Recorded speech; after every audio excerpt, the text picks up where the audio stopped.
어느 날 문득 핸드폰에 가득 쌓인 메시지 알림을 보고 숨이 턱 막히는 기분을 느껴본 적 없으신가요?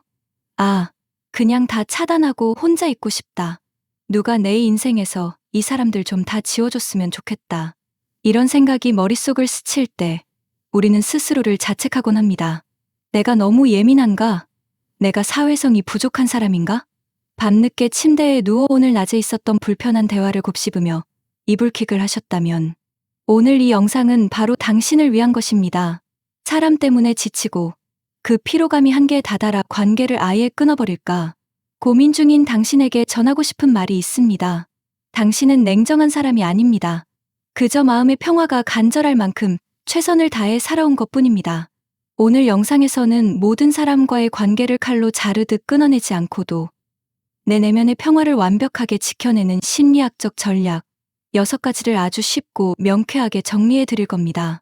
이 영상이 끝날 때쯤이면 여러분의 마음속에 있는 무거운 돌덩이가 내려가는 기분을 느끼실 수 있을 거예요. 우리는 흔히 손절이 최고의 복수이자 유일한 해결책인 것처럼 말하는 시대를 살고 있습니다. 나쁜 사람은 끊어라. 정신적 고통을 주는 사람은 멀리하라는 조언들이 넘쳐나죠. 물론 신체적, 정신적 학대를 일삼는 사람이라면 거리를 두는 것이 맞습니다. 하지만 현실은 그렇게 단순하지 않습니다. 오랫동안 알고 지낸 친구, 한 지붕 아래 사는 가족, 매일 얼굴을 봐야 하는 직장 동료를 하루아침에 인생에서 지워버리는 것은 현실적으로 불가능에 가깝고 오히려 그 과정에서 더 큰 스트레스를 받기도 합니다. 심리학적으로 인간은 사회적 연결을 필요로 하는 존재입니다. 무리한 단절은 평화가 아니라 고립이라는 또 다른 고통을 가져올 수 있죠. 지금 당신이 느끼는 그 괴로움은 당신이 약해서가 아닙니다. 관계를 유지하면서도 나를 지키는 법을 아직 배우지 못했기 때문입니다. 이제 관점을 조금 바꿔보겠습니다. 관계를 끊지 않고도 내가 편해질 수 있는 방법, 그 마법 같은 프레임을 공개합니다. 관계를 끊고 싶다는 강렬한 욕구는 사실 당신의 뇌가 보내는 아주 기특한 생존 신호입니다. 우리 뇌의 편도체는 위협을 감지하면 싸우거나 도망치라는 명령을 내립니다. 인간관계에서 스트레스를 받을 때 당신의 뇌는 상대를 호랑이나 사자 같은 위협으로 간주하고 빨리 도망쳐, 관계를 끊어 라고 외치는 것이죠. 즉, 당신이 관계에 회의감을 느끼는 건 성격이 나빠서가 아니라 당신의 뇌가 당신을 보호하기 위해 아주 열심히 일하고 있다는 증거입니다. 당신은 고장난 게 아니라 너무나 정상적으로 작동하고 있는 중입니다. 이제 우리는 이 생존 본능을 조금 더 세련된 방식으로 다루는 법을 배울 겁니다. 심리학에서는 갈등 자체를 문제로 보지 않습니다. 오히려 적당한 갈등은 관계의 면역력을 키워준다고 말하죠. 문제는 갈등이 아니라 대처 방식입니다. 상대가 나를 휘두르게 두지 않으면서도 내가 그 사람 때문에 인생을 망치지 않는 지혜로운 대처법, 그 과학적 근거를 바탕으로 한 첫 번째 메타포를 설명해 드리겠습니다. 여러분의 마음을 하나의 게스트하우스라고 상상해 보세요. 예전에 당신은 아마 모든 사람에게 대문 열쇠와 안방 열쇠를 다 나눠주었을지도 모릅니다. 그러니까 사람들이 아무 때나 불쑥 안방까지 들어와서 잠자는 당신을 깨우고 거실을 어지럽히고 냉장고를 마음대로 열어보는 것이죠. 내 마음의 평화를 지키는 건 사람들을 문 밖으로 다 쫓아내는 것이 아닙니다. 각 사람에게 알맞은 열쇠를 주는 것입니다. 어떤 사람에게는 대문 앞마당까지만 들어올 수 있는 열쇠를 주고 어떤 사람에게는 거실까지만 허용하는 것이죠. 그리고 가장 소중한 안방 열쇠는 오직 나 자신과 극소수의 신뢰하는 사람만 가질 수 있게 관리하는 것입니다. 이 캐릭터를 보세요. 이 캐릭터가 자기 집의 열쇠를 관리하듯 여러분도 이제 마음의 열쇠를 회수해야 합니다. 이제부터 설명해드릴 6가지 방법은 바로 이 열쇠를 어떻게 나누고 관리할 것인지에 대한 구체적인 매뉴얼이 될 것입니다. 첫 번째 방법입니다. 최근 소셜미디어에서는 조금만 힘들게 하는 사람도 나쁜 사람, 가스라이팅이라는 단어로 쉽게 낙인 찍습니다. 하지만 심리학자들은 말합니다. 관계에서 가끔 생기는 갈등은 지극히 정상이라고요. 친한 친구도 컨디션이 안 좋으면 실언을 할 수 있고 부모님도 시대적 차이 때문에 이해 못할 말씀을 하실 수 있습니다. 상대가 나를 지속적으로 무시하고 파괴하려는 의도가 있는 게 아니라면 그것은 독이 아니라 오해일 확률이 높습니다. 매번 관계를 끊으려 애쓰기보다 저 사람이 오늘은 좀 예민하구나. 우리 사이에 조율이 필요한 부분이 생겼구나라고 상황을 객관적으로 바라보세요. 모든 비바람에 나무를 뽑아버릴 순 없습니다.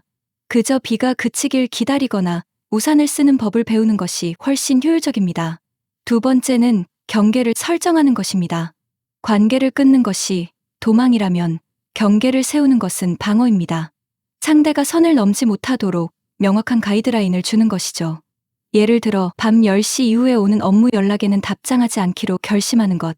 혹은 만날 때마다 돈 자랑만 하는 친구에게는 우리 다음부턴 다른 주제로 대화하면 어떨까? 라고 부드럽지만 단호하게 말하는 것입니다.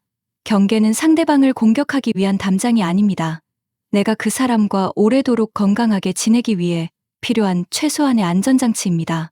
울타리가 분명한 집이 오히려 도둑을 맞지 않고 평화롭듯 당신의 경계가 분명할 때 상대방도 당신을 존중하는 법을 배우게 됩니다. 세 번째 방법은 내가 모든 사람의 감정 해결사가 될 필요가 없음을 인정하는 것입니다. 우리는 종종 타인의 슬픔이나 분노를 내 것처럼 짊어지곤 합니다. 상대를 도와주지 못하면 죄책감을 느끼기도 하죠. 심리학에서는 이를 감정적 과부하라고 부릅니다. 여러분, 기억하세요.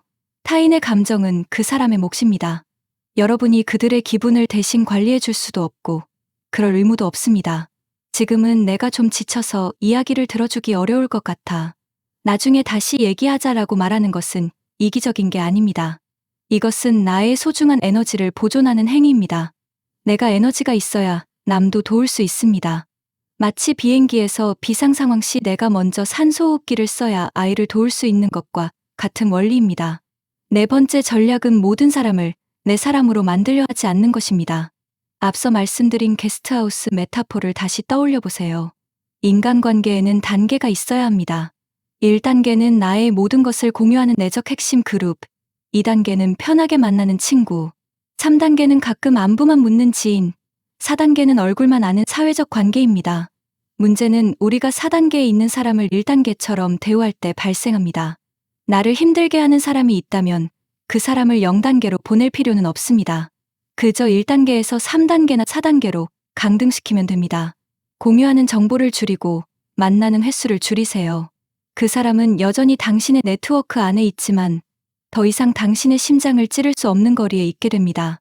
다섯 번째는 매우 실용적인 기술인 회색 돌 전략입니다. 이는 특히 에너지를 빼앗아 가는 사람을 상대할 때 유용합니다. 회색 돌 전략이란 상대의 자극에 마치 길가에 구르는 아무 특징 없는 회색 돌처럼 반응하는 것입니다. 상대가 화를 내거나 비꼬더라도 네, 그렇군요. 알겠습니다. 그럴 수도 있겠네요. 정도로 짧고 건조하게 답하세요. 상대는 당신을 자극해서 감정적 반응을 얻어내고 싶어 하는데 당신이 아무런 맛도 안 나는 돌처럼 굴면 결국 흥미를 잃고 다른 대상을 찾아 떠나게 됩니다. 이것은 무시하는 것과는 다릅니다. 내 감정의 주도권을 내가 쥐는 것입니다. 상대의 말에 즉각적으로 반사하지 않고 한 템포 쉬어 반응하는 연습을 하세요. 그 사람이 던진 공을 굳이 잡아서 내 가슴에 품을 필요는 없습니다. 그냥 바닥에 떨어지게 두면 그만입니다. 마지막 6번째 방법은 가장 어렵지만 가장 강력합니다. 바로 타인은 절대 변하지 않는다는 사실을 받아들이는 것입니다. 우리가 관계에서 고통받는 이유는 상대가 내 기대대로 움직여주길 바라기 때문입니다. 왜 저 사람은 저렇게 말할까? 제발 좀 바뀌었으면 좋겠다. 이런 생각은 결국 당신의 평화를 갉아먹습니다. 심리학적으로 사람은 오직 스스로가 원할 때만 변합니다. 우리가 바꿀 수 있는 건 오직 나의 반응과 나의 경계뿐입니다. 상대를 바꾸려 애쓰는 대신 그 사람의 단점까지 포함한 있는 그대로의 모습을 상수로 두고 당신의 전략을 짜세요. 저 사람은 비가 오는 날씨 같은 거야. 내가 비를 멈추게 할 순 없지만 장화를 신거나 실내에 머물 순 있어. 이렇게 생각하는 순간 당신은 상황의 피해자가 아니라 설계자가 됩니다. 자, 이제 이 6가지 방법을 내 것으로 만드는 3단계 실천법을 알려드립니다. 오늘 당장 시작해보세요. 1단계, 지금 내 기분에 이름 붙이기. 불편한 상황이 오면 즉각 대응하지 말고 속으로 이름을 붙이세요. 아, 저 사람이 지금 나를 자극하고 있구나. 내가 지금 거절 못해서 압박감을 느끼고 있구나. 이렇게 감정을 객관화하는 것만으로도 뇌는 안정을 찾습니다. 2단계, 나를 주어로 말하기. 상대를 비난하는 대신 나의 상태를 전달하세요. 당신이 그렇게 말하니 제가 좀 당황스럽네요 라고 말이죠. 상대를 공격하지 않으면서도 내 경계를 확실히 보여주는 세련된 방법입니다. 3단계 3인칭 관점으로 상황 바라보기. 마치 영화 속 장면을 보는 것처럼 당신의 상황을 멀리서 관찰해 보세요. 아, 저기 보라색 스웨터를 입은 캐릭터가 곤란한 상황에 처했네. 저럴 땐 잠깐 자리를 피하는 게 좋겠지 라고 생각하는 겁니다. 3인칭 시점은 감정의 소용돌이에서 당신을 즉시 건져내 줄 겁니다. 우리가 경계를 세우고 거절할 때 가장 큰 걸림돌은 바로 죄책감입니다. 특히 한국 사회에서는 거절을 무례함으로 생각하는 경향이 있죠. 하지만 여러분, 꼭 기억하셔야 할 게 있습니다. 진정한 배려는 나를 먼저 돌보는 것에서 시작됩니다.